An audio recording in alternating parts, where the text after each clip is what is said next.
The afternoon sun beat down mercilessly on the Walmart parking lot as I stood there, clutching my purse, watching my daughter-in-law's silver Honda disappear around the corner. The exhaust fumes hung in the humid Texas air, and for a moment, I couldn't quite process what had just happened. Sharon had actually driven away. She had left me here, 63 years old, standing among the shopping carts and scattered cigarette butts, as if I were nothing more than an unwanted piece of baggage. My name doesn't matter for this story, but what matters is that I had spent the last 45 years believing that family meant something. I had raised my son David with values about respect, loyalty, and taking care of your own. I had buried my husband 2 years ago and moved from my comfortable home in Louisiana to this sprawling suburb of Houston. All because David said the grandchildren needed their grandmother close by. What a fool I had been, thought the heat radiating from the asphalt made my legs feel weak. And I found myself sinking onto the concrete barrier that separated the parking spaces from the sidewalk. Other shoppers pushed their carts past me, some glancing with mild curiosity at the older woman sitting alone in the blazing sun. A mother with 3 small children looked at me with what might have been pity before hurrying her brood toward the automatic doors. I wondered what story she was telling herself about me. Probably something kinder than the truth. This hadn't been the first time Sharon and I had clashed. But it was certainly the most public, the most humiliating. The argument had started over something so trivial that it almost seemed orchestrated, as if she had been looking for an excuse to finally show me exactly where I stood in her hierarchy. We had been shopping for David's birthday party, something that was supposed to be a peace offering after weeks of cold silences and pointed remarks. The morning had started with such promise. David had left early for a business trip to Austin, kissing my forehead and telling me how grateful he was that Sharon and I were finally spending time together. If only he knew how his wife really felt about his mother. If only he could see past the sweet smiles she painted on whenever he was around. Sharon had picked me up at 9 sharp, her perfectly manicured nails drumming against the steering wheel. As I climbed into the passenger seat, she was wearing one of those expensive workout outfits that cost more than my monthly medication budget. Her blonde highlights catching the morning light. Everything about her screamed money and status. 2 things she never let me forget she had and I didn't. The drive to Walmart had been filled with tense small talk. She asked about my arthritis with the kind of politeness that felt rehearsed, and I responded with questions about the children's school activities. We were like 2 actors playing roles we had grown tired of, going through the motions because the alternative was acknowledging the growing chasm between us. But it was in the party supply aisle where everything fell apart. I had made the mistake of suggesting we get a chocolate cake instead of the elaborate custom cake she had ordered from some fancy bakery. It was an innocent comment, born from knowing my son's preferences after 34 years of celebrating his birthdays. David had always been a simple chocolate cake kind of boy, the kind you could find in any grocery store bakery for a fraction of the price. Sharon's response was swift and cutting. She turned to me with those cold blue eyes and said, "I think I know what my own husband likes better than his mother does." The words hit me like a slap, not because they were particularly cruel, but because of the venom behind them. This wasn't about cake at all. This was about territory, about who had the right to know David best, to make decisions about his happiness. I should have backed down. I should have apologized and moved on to selecting paper plates and streamers. Instead, something inside me snapped. Maybe it was the grief I still carried for my husband, or the loneliness of living in a new city where I knew no one, or the accumulated weight of months of subtle disrespect. Whatever it was, I found myself saying, "I raised that boy from the day he was born. I think I might know a thing or two about what makes him happy." The silence that followed was deafening. Other shoppers continued pushing their carts around us, oblivious to the family drama unfolding between the birthday candles and plastic tablecloths. Sharon's face flushed red, and for a moment, I thought she might actually strike me. Instead, she leaned in close enough that I could smell her expensive perfume, mixed with the sharp scent of her anger. "Let me make something very clear," she hissed, her voice low but dripping with fury. "You are a guest in this family now. David chose me. He chose our life together. And if you can't respect that, maybe you should consider whether you really belong here at all." The words were designed to cut deep, and they succeeded. Every insecurity I had felt since moving to Texas, every moment of feeling like an outsider in my own son's life, came rushing to the surface. I felt tears prick at the corners of my eyes, but I refused to let them fall. Not here, not in front of her. Not in the middle of Walmart where anyone could see. What happened next was a blur of angry whispers and barely contained rage. Sharon grabbed the shopping cart and began walking toward the checkout, leaving me to follow like a scolded child. I trailed behind her, watching as she paid for the party supplies with David's credit card. Her movements sharp and efficient. She didn't speak to me, didn't even acknowledge my presence as the cashier made pleasant conversation about the weather. The walk to the car felt endless. My legs were already aching from standing for so long, and the Texas sun seemed to grow more intense with each step. Sharon clicked the key fob, and the Honda chirped as the doors unlocked. I reached for the passenger side handle, expecting this nightmare shopping trip to finally be over. That's when she delivered the blow that would change everything between us. Actually, she said, her voice sickeningly sweet, I think you need some time to think about what I said. Maybe a walk will help clear your head. Before I could fully process what was happening, she had slammed her door shut and started the engine. I stood there, hands still reaching for the door handle, as she backed out of the parking space. Our eyes met through the windshield for just a moment, and I saw something in her expression that chilled me to the bone. It wasn't anger anymore. It was satisfaction. She was enjoying this. And then she was gone, leaving me standing in that scorching parking lot with nothing but my purse and the slowly dawning realization that my daughter-in-law had just declared war. What would you do if your own family abandoned you like this? Leave a comment below with the word respect if you think families should always treat each other with dignity. And don't forget to subscribe to hear what happens next in this incredible story. The walk home from Walmart took me 2 hours and 17 minutes. I know the exact time because I checked my phone constantly, partly hoping David might call, partly hoping Sharon might come back, but mostly just trying to distract myself from the burning sensation in my feet and the deeper burning in my chest. Texas, in July, is not kind to anyone, but it's particularly cruel to a 63-year-old woman in sensible shoes trudging along roads that weren't designed for pedestrians. The sidewalks appeared and disappeared randomly, forcing me to walk on grass, verges that were brown and brittle from the drought. Cars rushed past me, their occupants safe in air-conditioned comfort, probably wondering what kind of emergency would force an elderly woman to walk along such a busy road in the middle of the day. My house was only 4 miles from the Walmart, a distance that had seemed insignificant when I was riding in Sharon's Honda that morning. On foot, in 97-degree heat, those 4 miles stretched out like a marathon. By the time I reached the halfway point, my blouse was soaked with perspiration, and I could feel blisters forming on both heels. I stopped at a gas station to buy a bottle of water with the $5 I found crumpled in the bottom of my purse. The teenage clerk looked at me with mild concern, probably taking in my disheveled appearance and flushed face. I must have looked like exactly what I was, a woman who had been left behind. You okay, ma'am? He asked as he handed me my change. Just fine, honey, I lied, forcing a smile that probably looked more like a grimace. Just getting my exercise. He didn't look convinced, but he didn't push the issue. I appreciated that small kindness more than he could have known. The water helped, but it didn't ease the humiliation that grew heavier with each step. How had I ended up here? How had my life become so small that my own daughter-in-law felt she could discard me like trash? I thought about my late husband Robert, and how he would have reacted to this situation. He had always been my protector, my advocate, the one who made sure I never felt alone or unwanted. Without him, I was learning just how vulnerable one person could be. The worst part wasn't the physical discomfort or even the abandonment itself. The worst part was the knowledge that this was exactly what Sharon had wanted. She had been looking for a way to put me in my place, to show me that I was powerless in this new family dynamic. By leaving me at Walmart, she had made her point crystal clear. I was disposable. As I finally turned onto my street, I could see my small rental house at the end of the block.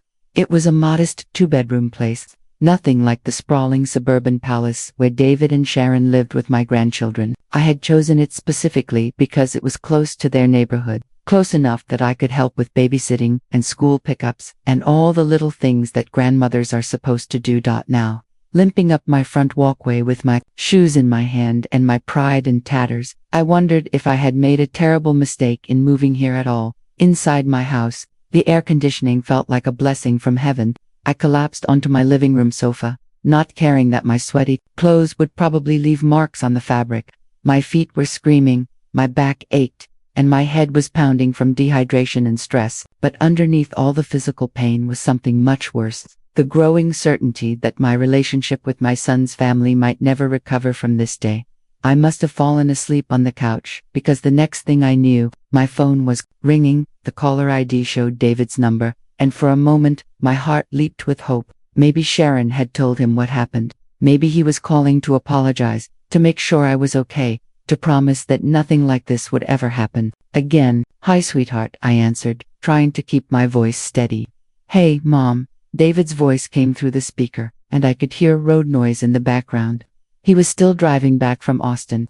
"Sharon told me you two had a little disagreement at the store today. Are you feeling better?" "A little disagreement?" That's how Sharon had described abandoning me in a Walmart parking lot. I felt my jaw clench, but I forced myself to speak calmly. "I'm fine, David, just tired." Good. Listen, Sharon feels terrible about leaving you there, but she said you insisted on walking home to cool off. She wanted to come back for you, but you had already left the parking lot. The lies came through the phone like poison, each word more unbelievable than the last. Sharon felt terrible. I had insisted on walking. I had already left. The audacity of it took my breath away. "David," I said carefully, "that's not exactly what happened." "Oh, Mom," he sighed, and I could hear the weariness in his voice. "I know you two have been having some tension, but Sharon really is trying. She's under a lot of stress with the kids and her new job, and sometimes she says things she doesn't mean. Can't you just, I don't know, try to get along, for the kids' sake?" For the kids' sake, the magic words that were supposed to make me swallow any amount of disrespect, any level of humiliation. I was supposed to smile and nod and pretend that everything was fine because admitting the truth might cause problems in David's perfect suburban life.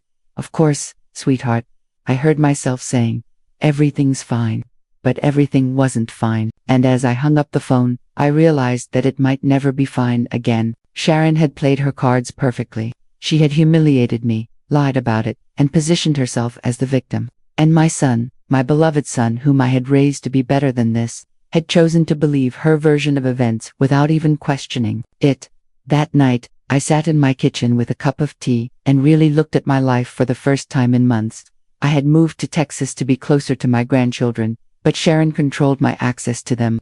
I had sold my house in Louisiana, the house where I had raised David and built a lifetime of memories with Robert, to rent this small place that never quite felt like home. I had given up my friends, my routines, my independence, all for the promise of being part of my son's family. Instead, I had become a burden, an inconvenience, someone to be managed and controlled and, when necessary, discarded. The tears came then, hot and bitter. I cried for Robert, who would never have let anyone treat me this way. I cried for David, who seemed to have forgotten the values I had tried to instill in him.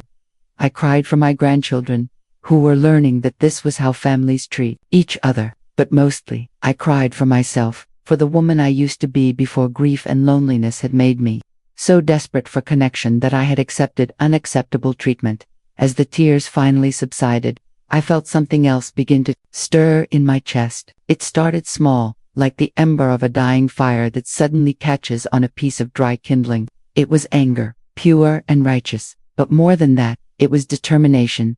Sharon thought she had won. She thought she had put me in my place and established the pecking order once and for all. She had underestimated the woman who had raised a family, buried a husband, and survived 63 years of life's ups and downs. I wasn't going to just lie down and accept this.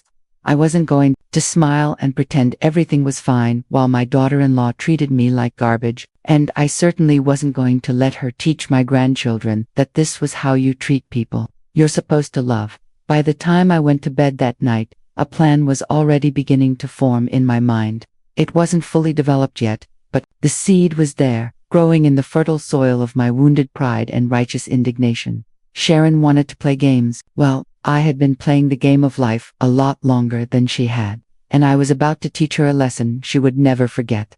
Things got worse before they got better, just as they always do when a family starts to fracture. I think some of you watching might know exactly what I mean by that. The way problems that should be simple somehow become complicated when pride and hurt feelings get involved. But stay with me, because what happens next is going to surprise you. Make sure you're subscribed so you don't miss how this story unfolds. The days following the Walmart incident passed in a strange kind of silence. David returned from his business trip and life in their household resumed its normal rhythm, but I felt like I was watching it all from behind glass. Sharon continued to play the role of the dutiful daughter-in-law whenever David was around, asking about my health and including me in conversations with that practiced sweetness that made my skin crawl. My grandchildren, Emma and Jack, ages 8 and 6 respectively, seemed to sense the tension without understanding its source. They were quieter around me now, less likely to run to me with their excited chatter about school or friends. I wondered what Sharon had told them, what explanation she had given for the shift in family dynamics. It was during this period of Cold War that I began to truly understand the depth of Sharon's control over my access to my son's family. She was the gatekeeper, the one who decided when I could see the children, when I was invited for dinner, which family activities included me and which mysteriously didn't, and she wielded this power with surgical precision. The week after the Walmart incident, Emma had a school play. I only found out about it by accident when I called David's office and his secretary mentioned how excited he must be about his daughter's performance that evening. When I called David directly, he seemed surprised that I didn't know about it. "I thought Sharon called you about it," he said, and I could hear the confusion in his voice. "She was supposed to let you know the time and everything. Of course she was supposed to call me. And of course she hadn't." This was Sharon's new strategy. Death by 1,000 small cuts, each one plausibly deniable, each one designed to make me feel more and more like an outsider in my own son's life.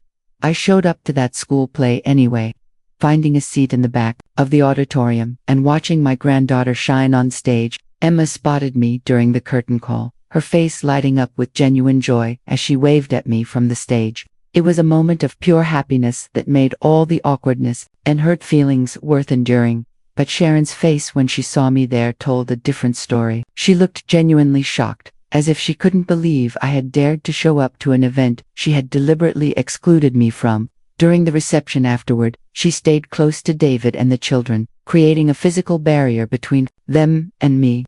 I managed to give Emma a quick hug and tell her how proud I was. But even that brief interaction felt stolen.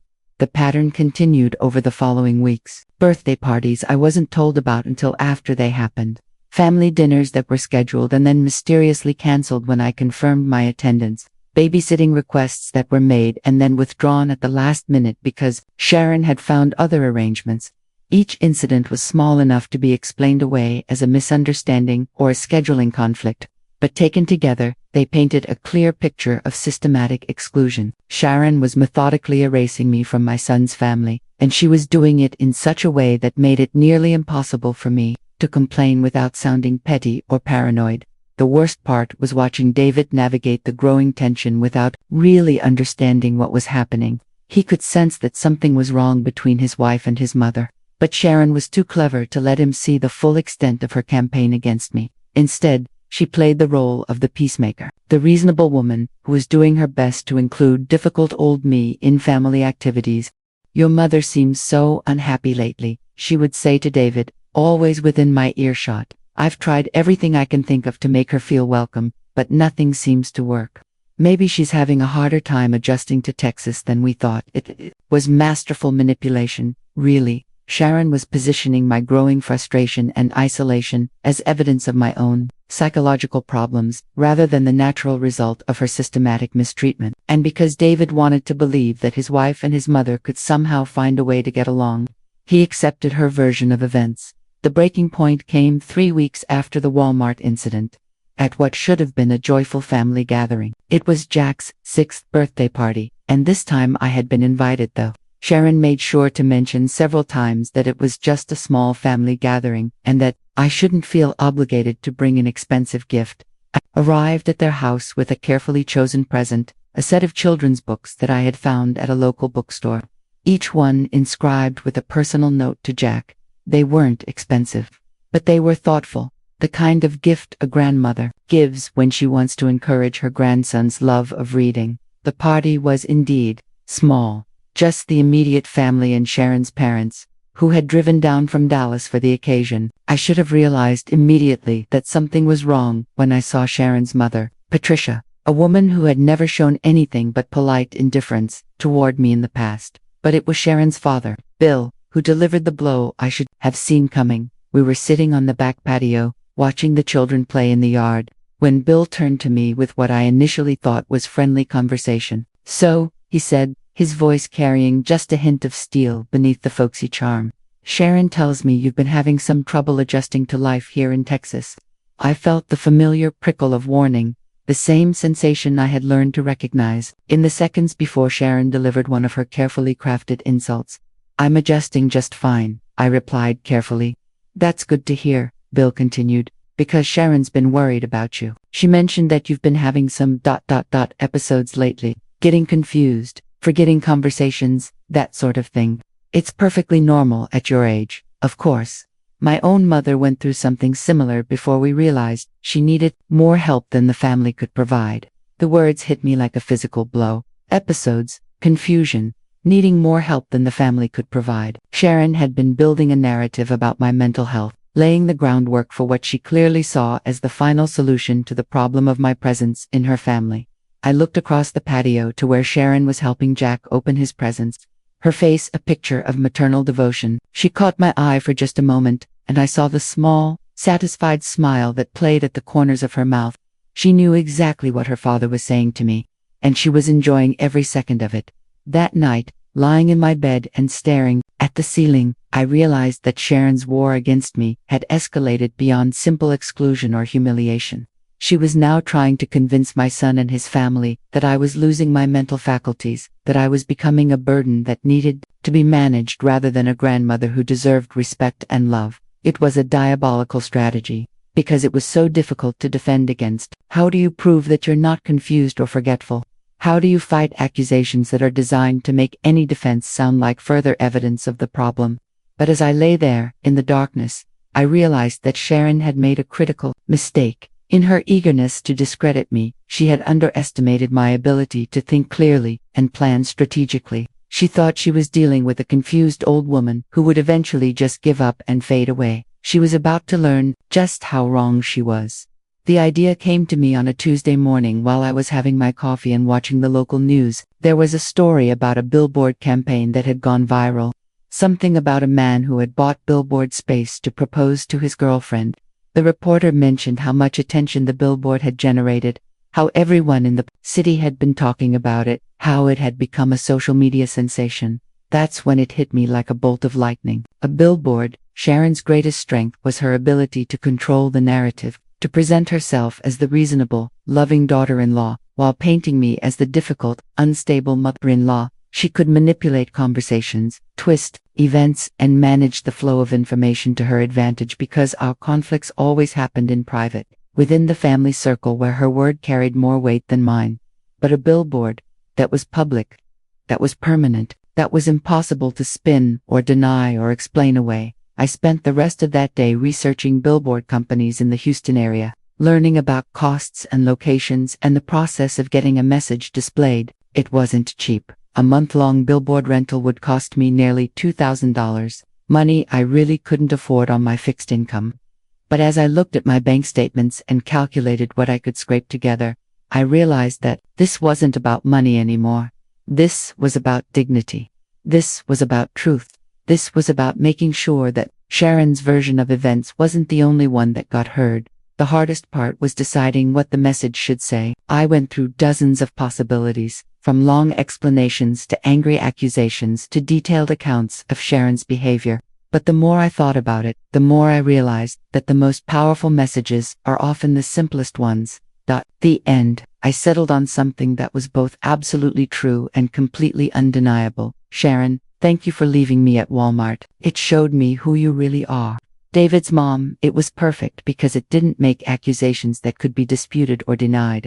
It simply stated a fact, that Sharon had left me at Walmart, and shared my response to that fact. There was nothing inflammatory or cruel about it, nothing that could be dismissed as the ravings of an unstable woman. It was just the truth, presented clearly and publicly. Finding the right location took another week of driving around the city, scouting different areas and neighborhoods. I wanted something visible but not obnoxious, something that would be seen by Sharon and her friends but wouldn't cause problems for innocent bystanders. That's when I found it.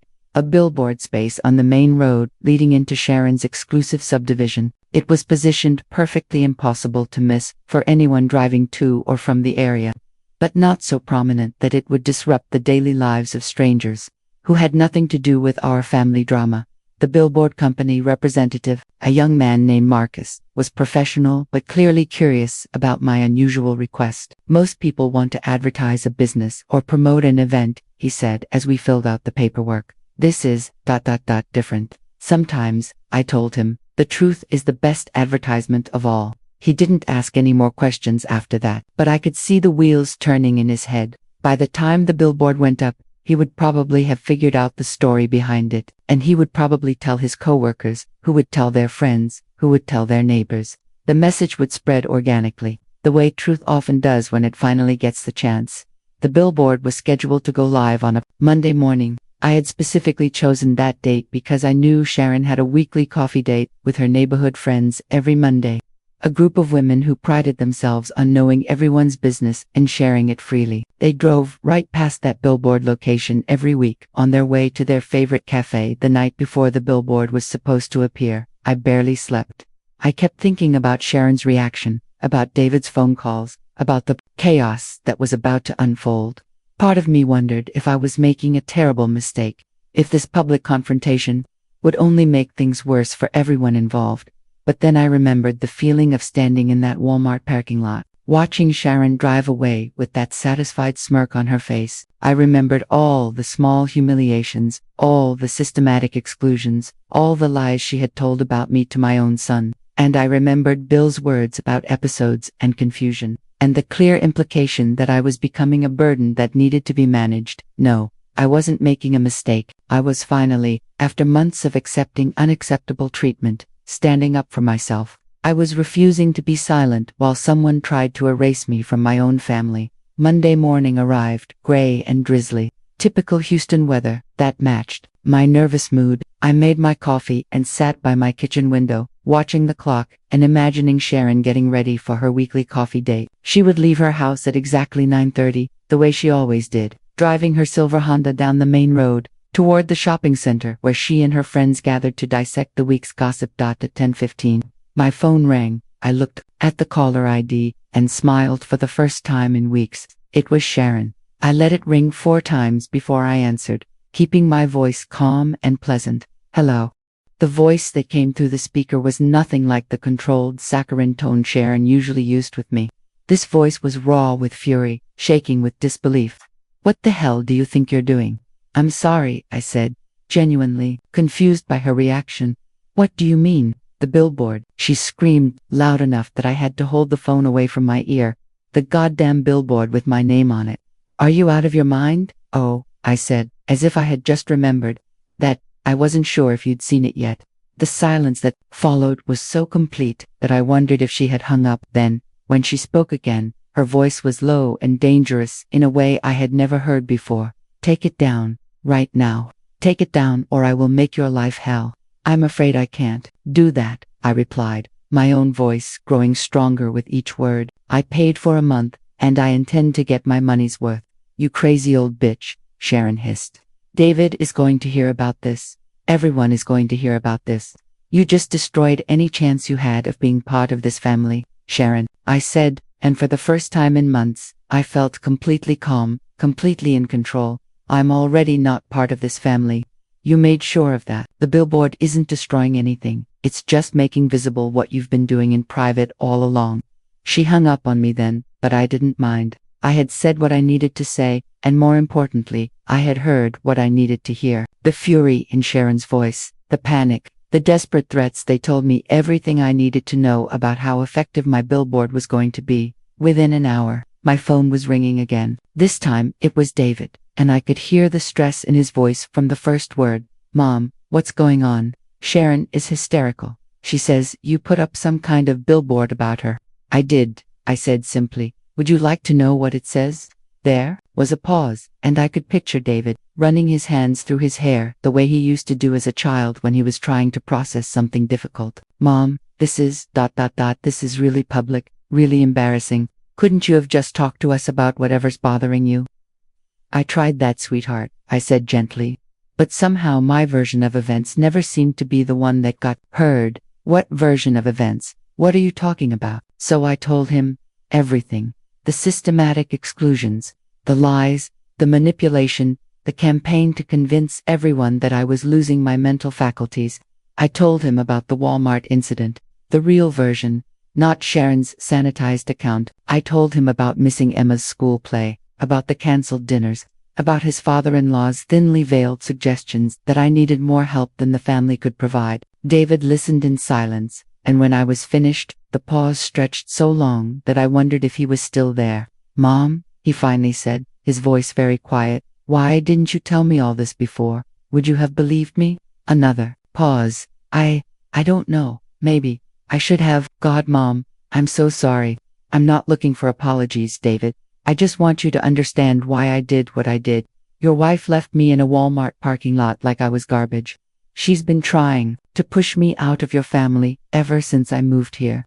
The billboard isn't cruel or dishonest, it's just true, and sometimes the truth needs to be said out loud. By noon, my phone was ringing constantly. Friends of Sharon's from the neighborhood, all fishing for information about the billboard. A few reporters who had somehow gotten wind of the story and wanted to know if they could interview me, even the billboard company, calling to make sure I was satisfied with the display, and to let me know that they had received several calls asking about it. But the most interesting call came from Patricia, Sharon's mother, at around 2 in the afternoon. "I think we need to talk," she said without preamble. An hour later, she was sitting in my living room, looking uncomfortable and slightly embarrassed. Patricia was a well-dressed woman, in her late 60s, someone who clearly valued appearances and social standing above almost everything else. Having her daughter's family drama displayed on a public billboard was probably her worst nightmare. "I want you to take that thing down," she said, getting straight to the point. "No," I replied, offering her a cup of coffee that she declined with a sharp shake of her head. "This is humiliating for the entire family." "Yes," I agreed, "it is, but not nearly as humiliating as being abandoned in a parking lot by your own daughter-in-law." Patricia shifted in her chair, clearly unused to being contradicted so directly. "Sharon made a mistake. She admits that. But this public spectacle isn't helping anyone." "Sharon admits she made a mistake?" I asked, genuinely curious. "Because when she called me this morning, she seemed to think the problem was my mental health, not her behavior." For the first time since she had arrived, Patricia looked genuinely uncomfortable. She knew about Sharon's campaign to paint me as confused and unstable. She had probably even participated in it. "Look," she said, finally, "what do you want?" "Money. We could pay to have the billboard taken down, and maybe help you find a nice assisted living facility closer to your old friends in Louisiana." The offer hung in the air between us like a toxic cloud. This was what they had been planning all along, to convince everyone that I was incompetent and then ship me off to some institution where I would be someone else's problem. "What I want," I said, my voice steady and clear, "is for your daughter to treat me with basic human respect. What I want is to be included in my grandchildren's lives without having to beg for permission or walk on eggshells. What I want is for my son to see his wife for who she really is, instead of the performance she puts on for his benefit." "That's not going to happen," Patricia said bluntly. "Sharon is never going to like you, and you're never going to like her. This family would be better off if you just accepted that and moved on." "You're probably right about Sharon and me never liking each other," I admitted. "But that doesn't mean she gets to treat me like garbage. That doesn't mean she gets to lie about me or exclude me or abandon me in parking lots. And it certainly doesn't mean she gets to convince my son that I'm losing my mind just because I refused to accept her abuse." Patricia left 20 minutes later, clearly frustrated that she hadn't been able to negotiate a quick resolution to what she saw as a public relations crisis. But I could see in her eyes that she was also beginning to understand that I wasn't the confused, helpless old woman Sharon had painted me to be. The billboard stayed up for the full month I had paid for, and during that time, something interesting happened. The story spread beyond our immediate neighborhood, picked up first by local social media groups and then by news outlets looking for human interest stories. I gave a few interviews, always careful to stick to the facts and avoid saying anything unnecessarily cruel about Sharon, but the story seemed to resonate with people. particularly women my age who had experienced similar treatment from their children's spouses. I received dozens of letters and emails from people sharing their own stories of family exclusion and manipulation.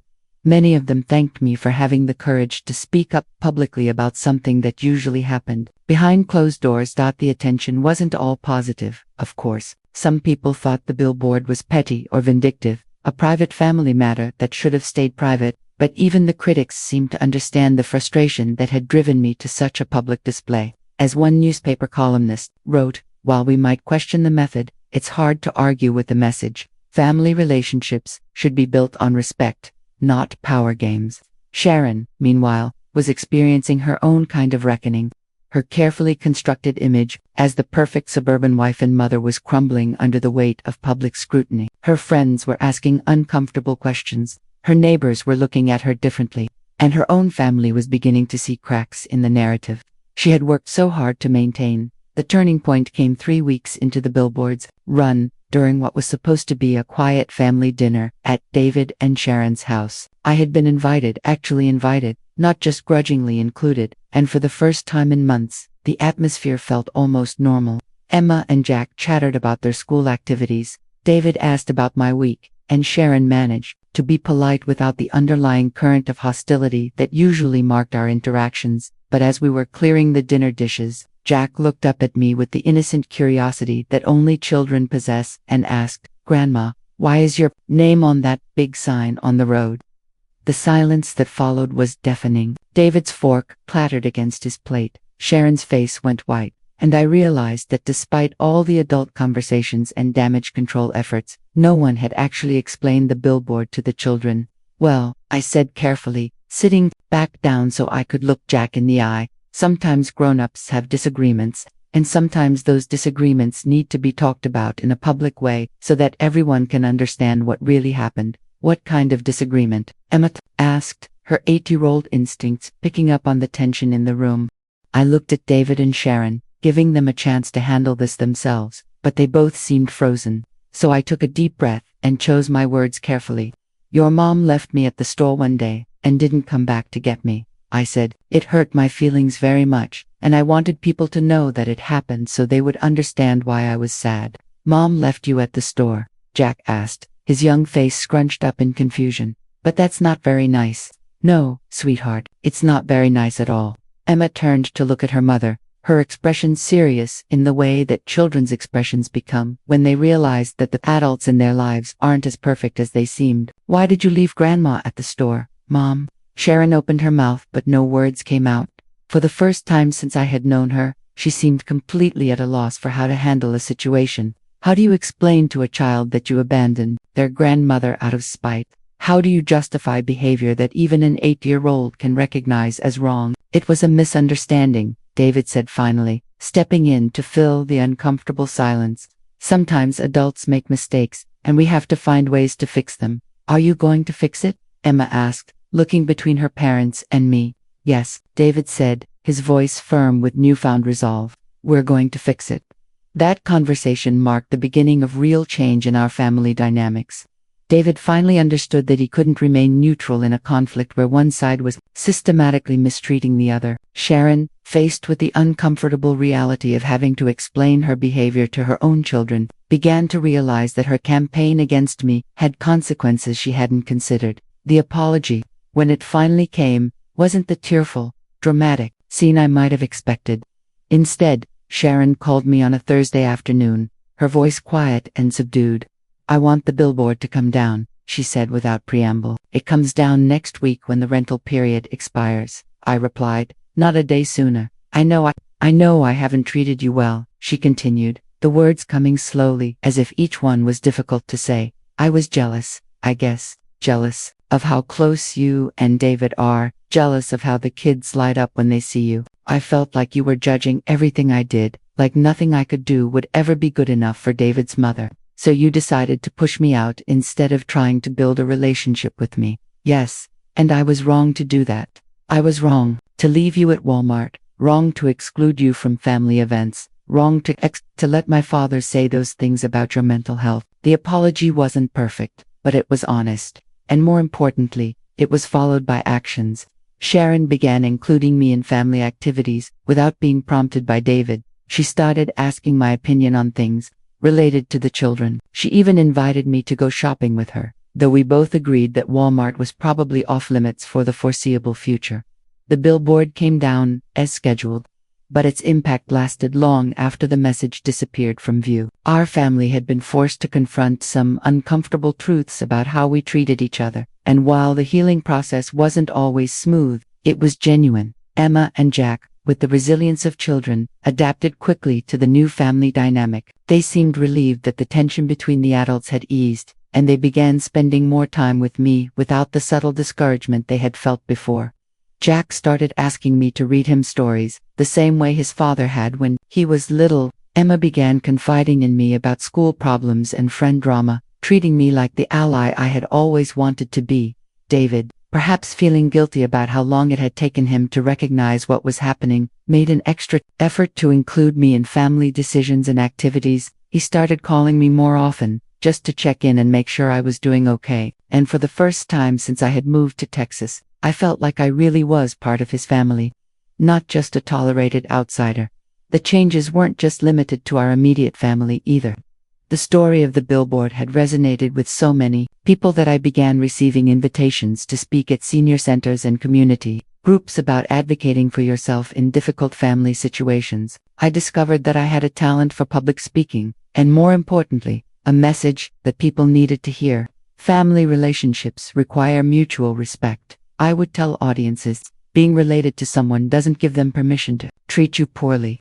And sometimes, when private conversations aren't enough, you have to be willing to make your voice heard in a more public way.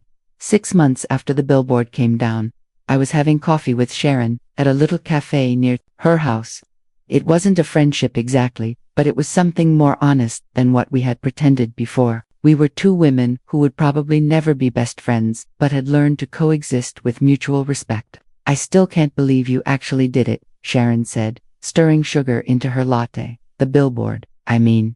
It was so bold. It was desperate, I corrected her. But sometimes desperate situations call for bold actions. David says I should be grateful that all you put on there was the truth. He says you could have said much worse things. I could have, I agreed. But the truth was powerful enough. Sharon nodded, looking out the cafe window at the busy street beyond. You know, my friends still ask me about it sometimes, about what really happened between us. What do you tell them? The truth, she said, meeting my eyes for the first time since we had sat down. That I treated you badly, and you called me out on it. That I learned something about myself that I didn't particularly like, and I'm trying to do better. It wasn't a perfect ending to our story, but it was an honest one. We would probably never have the warm, loving relationship that I had once hoped to have with my son's wife, but we had something perhaps more valuable, a relationship based on respect and truth rather than pretense and manipulation. The billboard had done more than just expose Sharon's treatment of me. It had forced our entire family to examine how we communicated with each other, how we handled conflicts, and what we were willing to accept in the name of keeping the peace. It had taught my grandchildren that sometimes standing up for yourself requires courage, but that it's worth it if it leads to honest relationships built on mutual respect. As for me, I discovered that I was stronger than I had given myself credit for. Moving to Texas after Robert's death had left me feeling vulnerable and dependent on my son's family for my sense of belonging and purpose. The billboard experience taught me that my worth wasn't dependent on their approval or inclusion. It was something I carried within myself. I still live in the same small rental house, but it feels more like home now.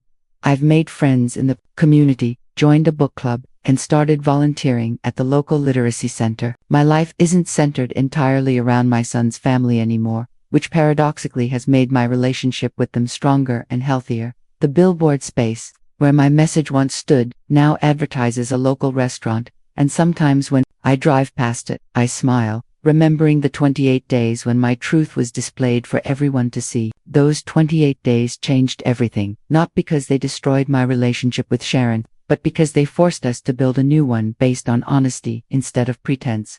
Sometimes people ask me if I regret putting up the billboard, if I think it was too extreme or too public. My answer is always the same. I regret that it was necessary, but I don't regret doing it. Sometimes the only way to break through years of silence and accumulated resentment is to speak your truth so loudly that it can't be ignored or explained away. The billboard wasn't an act of revenge, it was an act of self-respect, saying that I deserved better treatment than I had been receiving, and that I was willing to stand up for that belief even when it was uncomfortable or difficult. That summer day when Sharon left me in the Walmart parking lot, she thought she was teaching me a lesson about my place in her family hierarchy. Instead, she taught me something far more valuable, that I still had the strength to fight for my own dignity, and that sometimes the most powerful weapon you can use in that fight is simply the truth. What do you think? Have you ever been in a situation where you had to choose between keeping the peace and standing up for yourself? I'd love to hear your thoughts in the comments below. Share your own stories about family conflicts and how you handled them sometimes. We all need to know that we're not alone in facing these difficult situations. And if this story resonated with you, if it made you think about your own family, relationships, or gave you courage to speak up about something that's been bothering you, please subscribe to this channel. There are so many more stories to tell about the complicated, messy, beautiful reality of family life, and I'd love to have you along for the journey. Remember, your voice matters, your feelings are valid, and you deserve to be treated with respect by everyone in your life, including your family. Sometimes it takes a billboard to remind people of that, but the message is always worth sharing. Thank you for listening to my story, and I'll see you in the next one.